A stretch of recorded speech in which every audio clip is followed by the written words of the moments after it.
మూసుకునే ఉన్నాడు, కొంపదీసి నిద్రపోతున్నాడు ఏంటి? ధ్యానం. కళ్ళు మూసుకొని ఎవరినో కాంటాక్ట్ చేస్తున్నారు. అవునా? అబ్బా. రామ్ ప్రసాద్, నీకు నిజం చెప్పాలంటే బాధగా ఉంది, కానీ చెప్పక తప్పదు. ఎందుకంటే అది నిజం కాబట్టి. Correct sir, correct. ఏంటి సార్ అది? నీకు 40 ఏళ్ళు వచ్చే వరకు కష్టాలు తప్పవు. గురుజీ, అవి మామూలు కష్టాలు కావు, అష్ట కష్టాలనే చెప్పాలి. ఉదాహరణకు అవి ఎలా ఉంటాయంటే, దొరక్క నీకు ఫుడ్ దొరికితే అది నీ నోటికందే లోగా నీ కాలో నీ చెయ్యో తగిలే మట్టిపాలైపోతుంది. నీ వాకలికి తట్టుకోలేక అప్పు కోసం ఎండను పడి వెళితే అక్కడ తాళం వేసి ఉంటుంది. మరో కఠోరమైన నిజమేమిటంటే, నీ దరిద్రాన్ని చూసి భరించలేక నీ భార్య లేచి వెళ్ళిపోతుంది. ఒక్కతేనా ఎవరితోనన్నా? తప్పు. అతని దురదృష్టాన్ని చూసి ఎగతాళి చేయకు రమణ. Sorry sir. ఇదయ్యా రాంప్రసాద్, నువ్వు ఈ 40 ఏళ్ళు ఈ నరకాన్ని అనుభవించక తప్పదు. 40 ఏళ్ళ తర్వాత అలవాటైపోతుంది. ఇక నువ్వు వెళ్ళొచ్చు. ఏమో వెంకటేశ్వరరావు, కులాసైనా రమ్మన్నారట. నీకు శుభవార్త చెబుదామని పిలిపించాను. ఏంటి గురుజీ? నీకు శుక్రమహాదశ ప్రారంభం అవబోతుంది. అంటే శనిగా సైడ్ అయిపోయినట్టేనా? ఆల్మోస్ట్ అయిపోయినట్టే. మీరంతా టోపీలు పెట్టుకునే ఉద్యోగాలు కూడా చేసుకుంటారు. ఇప్పటిదాకా మేమందరికీ టోపీలు పెట్టాం గానీ మాకు మేమే టోపీలు పెట్టుకుంటాం ఎప్పుడు అనుకోలేదు గురుజీ. అదే విధి. మరి ఇప్పుడు బిల్ల బంటోతు నుంచి బీట్ కానిస్టేబుల్ వరకు అందరికి నెత్తిమి టోపీలు ఉంటాయి. అందులో ఏ ఉద్యోగం? ఎస్ఐ గారు కూడా టోపీ పెట్టుకుంటారు తెలదా? ఏది మన చదివే చదువులకు ఎస్ఐ ఉద్యోగాలు ఇస్తారేంటి? గ్రహాలు శాసిస్తున్నప్పుడు చదువులతో పని లేదు. ఏబిసిడీలు చదివినా చాలు మీ జీవితాలు విచిత్రమైన మలుపులు తిరుగుతాయి. మీకు విపరీతమైన ఫాలోయింగ్ వచ్చేస్తుంది. మీరు చాలా ఫేమస్ అయిపోతారు. వింటానికి చాలా బాగుంది. ఇప్పుడు మమ్మల్ని ఏం చేయమంటారు గురూజీ? ఏమీ చెయ్యదు, వెయిట్ చేయండి. కాలం కలిసి వస్తే అదృష్టమే మిమ్మల్ని గేలం వేసి పట్టుకుంటుంది. అంతవరకు వెయిట్ చేయండి. వెయిట్ చేసి కొంచెం వెయిట్ కూడా పెరిగింది. అయినా పర్వాలేదు, వెయిట్ చేస్తాం. అందాక ఏ అప్పు సపోర్ట్ చేసుకుని తాగుతాం, బ్రతుకుతాం అన్నట్టు. అప్పు అంటే గుర్తొచ్చింది. అప్పు మీద మీ అభిప్రాయం ఏంటి గురూజీ? ఏంటరా కింద నుంచి మీకు ఎదుగుతున్నాను రా. ఇక్కడేం చేస్తున్నారు? మన టైం బాగుందిరా. ఎవడన్నా అప్పిస్తున్నాడా ఏంటి? కాదురా, ఉద్యోగాలు ఇస్తారమ్మన్నాడు గురూజీ. చూసారా, చౌదరిగా చెప్పింది నిజమే. మరి శుక్రమాదేశ్ మొదలైంది. ఇంతకీ ఎవరా మహానుభావుడు? నమస్కారం. నమస్తే. అయినరా నేను చెప్పింది? ఆహా, సాక్షాత్ ఎంప్లాయ్మెంట్ ఎక్స్చేంజ్ నడుచుకుంటూ వస్తున్నట్టు ఉంది. పదండి పట్టేద్దాం. నమస్కారం సార్. నమస్తే. వీలే సార్ మా ఫ్రెండ్స్. నమస్కారం. నమస్తే. నేను చెప్పానుగా, భగవాన్ గారు. ఆహా, పేర్లోనే దేవుడు ఉన్నాడు. లోపల కూడా పాజిటివ్ థింకింగ్ ఎక్కువ. ఇంతకీ మీరు ఇండియానా చైనీసా? India sir. మా ఫేస్ చూస్తారు అనిపించలేదు మీకు? భలే కామెడీ ఫీల్ అలా ఉన్నాడు.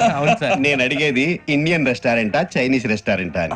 నేను ఏది ఓపెన్ గా డిస్కస్ చేయను కదా. పేరు చూసి స్కూల్లో డిస్కషన్ పెడతాడు అనుకుంటే వీటేంట్రా హోటల్ అంటున్నాడు. బాబు ఎట్ ఫీల్ అవుతున్నాడు. అంతా మీ ఇష్టం ఉంటున్నాడు సార్. ఫస్ట్ చైనీస్ రెస్టారెంట్ కి వెళ్దాం. నెక్స్ట్ అక్కడ డిసైడ్ చేద్దాం. చాలా ఇబ్బంది పడుతున్నట్టున్నారు. నువ్వు చేత్తో తినే బాబు. నేను జనరల్ గా చైనీసే ప్రిఫర్ చేస్తాను. ఫ్యాట్ కంటెంట్ తక్కువ ఉంటది కదా. రేపు నుంచి మేము కూడా ఇదే ఫాలో అవుతాం. ఇంతకీ మీకు స్టీల్ ప్లాంటా, షిప్ యార్డా, ఏషియాడా, జింక, బంకా? హెచ్పిసిఎల్. ఇవన్నీ దేనికి సార్? దేనికేంటి? ఉద్యోగం చేయడానికి. మీకు ఎందులో కావాలో చెప్పండి. నేను అమలపోతున్నారా? ఏంటయ్యా డిస్కషన్స్? మాకు నీ ఛాయిస్లు ఉంటాయి అనుకోలేదు. మీరు సడన్ గా జింకు బంకు అంటే సింక్ అవడానికి కొంచెం టైం పట్టింది. అదే అదే జేసీ గారు టోపీలు పెట్టుకుని ఉద్యోగం అన్నారుగా. వీటిలో టోపులు పెట్టుకునే జాబ్లు ఎక్కడ ఉన్నాయండి? అన్నిటిలోనే ఉంటాయి, వాటిలో కూడా ఉంటాయి. వాచ్మెన్ ఉద్యోగం కావాలా? ఇంతకీ మీరు అనే జాబ్ ఏంటి సార్? నేను చెప్పేది టోపులు పెట్టుకునే ఉద్యోగం కాదు, టైల్ కట్టుకునే ఉద్యోగం. అది టైల్ కట్టుకోవటం మాకు రాదు. వాళ్ళు కడతారులే. ఇంతకీ మీకు జిఎం కావాలనా, ఏజిఎం కావాలనా? అతను పిలుస్తున్నాడు చూడు బాబు. జిఎం అడిగితే ఎలా ఉంటుందంట? ఏజీఎం అంటే వెంటనే కొంచెం పెద్దదిగా ఉంది. ఏజీఎం ఇప్పించండి సార్. అనుకున్నాను నువ్వు ఇది అడుగుతావని. జిఎం అంటే జనరల్ మేనేజర్, ఏజిఎం అంటే అసిస్టెంట్ జనరల్ మేనేజర్. తూచండి, మాకు జిఎంఏ కావాలి సార్. అది సరే కానీ భగవాన్ జీ, ఈ ఉద్యోగాలకి టోపులు పెట్టుకుని వెళ్ళొచ్చా? నీ ఇష్టం వచ్చినట్టు వెళ్ళొచ్చమ్మా. అయితే నాకు జింక్ లో నాకు స్టీల్ ప్లేట్, నాకు బంకులో గానీ. కన్ఫ్యూజ్ చేయగానే ఆయన్ని అందరికీ ఒక చోట ఇప్పించండి సార్. కలిసి పని చేసుకుంటాం. జీతం ఎంతండి? 30,000 అంటే 40,000. వడ్డీ ఎంత? అప్పు కాదయ్యా, నీకు ఇచ్చే జీతం. అంటే తిరిగి ఒక్కలేదా? ఫ్రస్ట్రేషన్ లో ఉన్నట్టున్నాడు. అవునండి. నువ్వు ఇచ్చిన వాళ్ళు తీసుకోరు. మాకు అవసరం కూడా అదే. అంతేకాదు ప్రతి నెల గ్రాట్యుటీ, పిఎఫ్, సిఎఫ్. బియ్యం కూడా సార్? నువ్వు యాక్ట్ చేస్తావా? భగవాన్ జీ, మీరు ఇదంతా ఎందుకు చేస్తున్నారు? ఊరికే మాత్రం కాదు, నేను మంచోడని చెప్పి నా కారు పెట్రోల్ లేకుండా వెళ్తుందా? వెళ్దాం. నేను ఇచ్చుకోవాల్సినవి ఉంటాయి కదా. ఇలా చూడు, అందుకని ఉద్యోగానికి వాళ్ళ ఆకారం తీసుకుంటా. మా గెటబుల్ చూసి మీరు అపార్థం చేసుకుంటున్నారు. మాకంత పొజిషన్ లేదండి బాబు. పోనీ నలుగురు కలిసి ఉద్యోగం చేసుకోవచ్చా? మీ దరిద్రం నాకు అర్థమైంది. థ్యాంక్స్. మీ నలుగురు కలిసి ఓ ₹1,00,000 ఇవ్వండి చాలు. నేను నమ్మనరా, డబ్బుల విషయంలో అసలు నమ్మను. నాన్నగారు మీరు అలా అంటాం భావ్యం కాదు. ఏదో జేసీ గారి సిఫార్సు వల్ల శని గారు సైడ్ అయ్యి శుక్రవారం దేశం మొదలైంది. ఉద్యోగం దానంతటి అదే వెతుకుంటూ వచ్చింది. అందుకని ఇంకేం కావాలో చెప్పండి. స్టీల్ ప్లాంట్ లో జీఎం అని పెద్ద పోస్ట్ అమ్మా. జీతం 30,000, నెల నెల ప్రమోషన్లు, సిఎఫ్లు, డిఎఫ్లు, పిఎఫ్లు, బిఎఫ్లు. ఇవన్నీ నువ్వు చదివిన చదువుకే. అబ్బాబే దీనికి చదువుకి సంబంధం లేదండి. చెప్పాను కదా శుక్ర మహాదశ.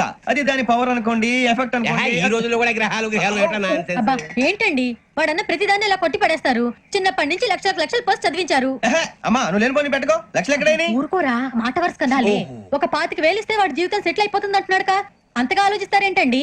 అమ్మా నాకు ఉద్యోగం రాగానే మీ అందరూ స్టీల్ ప్లాంట్ షిఫ్ట్ చేస్తే ఓకే. నువ్వు చెప్పేదంతా కరెక్టేనా? నాన్నగారు మీకు అంత అనుమానం అది ఇవ్వకండి. సర్లే, ఇప్పటికిప్పుడు అంత డబ్బు అంటే కష్టం గానీ నా కెనటిక్ హోండా అమ్మాలి. నాకు తెలుసు మీరు ఆ నిర్ణయం తీసుకుంటారని, అందుకే పార్టీని పట్టుకొచ్చాను. బయట వెయిటింగ్.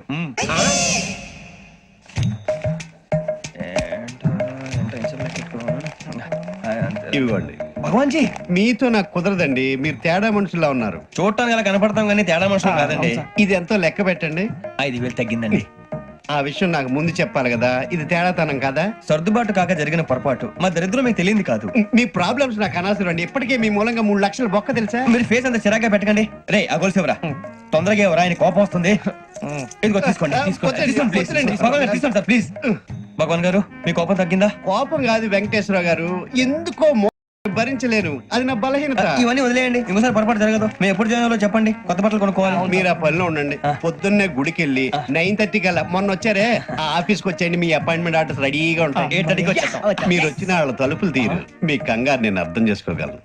ఇంతకాలం పని లేక స్తంభించిపోయిన మీ జీవితాలు ఇక నుంచి వేగం పుంజుకుంటాయి. ఆయన ఉన్నారా? ఎవరు? భగవాన్ గారు. మీరెవరు? ఆయన క్లోజ్ ఫ్రెండ్స్. సరే లోపల రండి. పదా సార్ వీళ్ళు భగవాన్ క్లోజ్ ఫ్రెండ్స్ అంటారు. సరే నువ్వు వెళ్ళు, నేను మాట్లాడతా. సార్ మీరంతా భగవాన్ స్నేహితులా? అవును, అలాంటి స్నేహితులు ఉన్నందుకు గర్వపడుతున్నాం.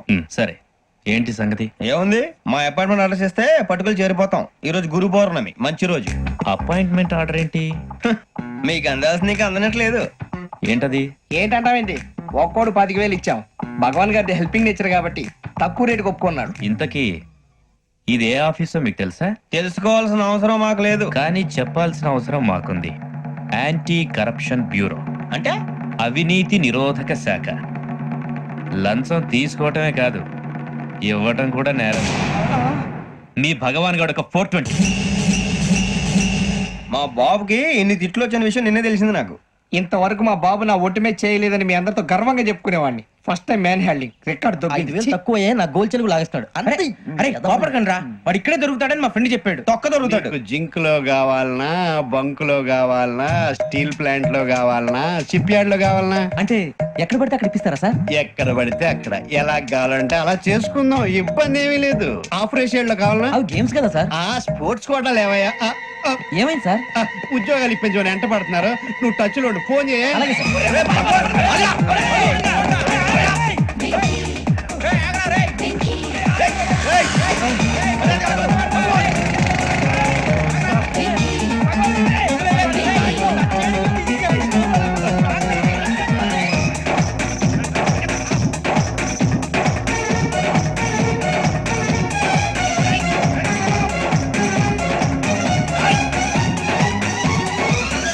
On your mark, set, go.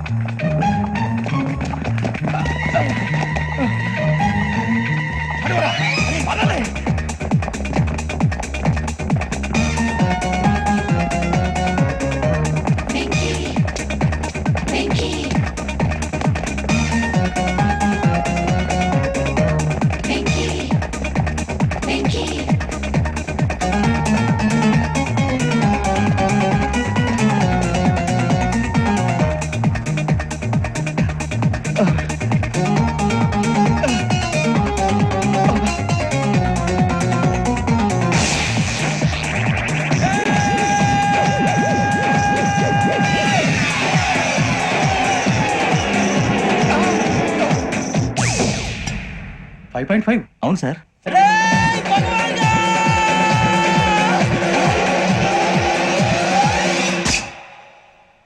Great.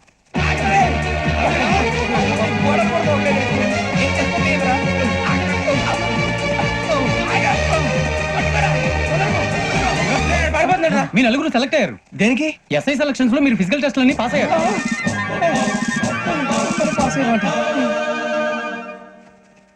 కానీ మేము అప్లై చేయలేదు సార్. అప్లై చేయలేదా? చేయి వదలకండి సార్, కాలు పట్టుకోవాల్సి వస్తుంది. రాగరాకు వచ్చిన అవకాశం. సరే, మీరంతా డిగ్రీలు పాస్ అయ్యారా? ఎప్పుడో. ఓకే, ఇప్పుడు అప్లై చేయండి. Thank you sir. నేను మేనేజ్ చేస్తాను. Thank you sir. మీరు రిటర్న్ టెస్ట్ ప్రిపేర్ అలాగే సార్. All the best.